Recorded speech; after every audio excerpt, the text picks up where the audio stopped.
Hello again. So this video is just adding comments into your Google Doc, and really you can do this with any Google app, like whether it's a Google Doc or Google Slide or Sheets, which we don't really use in the 6th grade yet.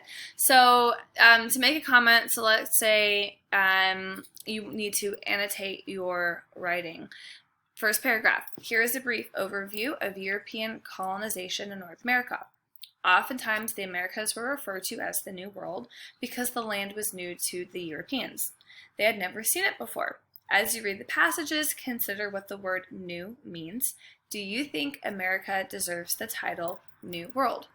So, as you were reading this, you might think, oh, consider what the word new means, and you want to add a comment to this.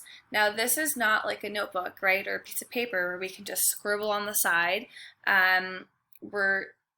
Y'all might not have access to printers. I don't have a printer here. So this is where the comments come in handy. You highlight where you want to comment, okay? Maybe I'm highlighting consider what the word new means. Now, I will go to insert.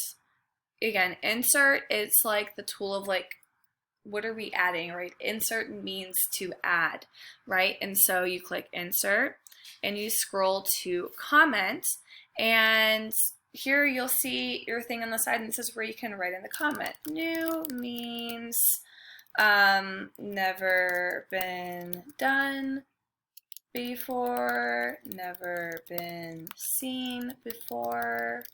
Okay, whatever it is that you want to put. When you're finished, you have to click comment. And so this just shows up on the side, and it's also highlighted for you. And this is just a really great way for you to annotate your writing using like our virtual tool belt that we have. Thank you all for watching.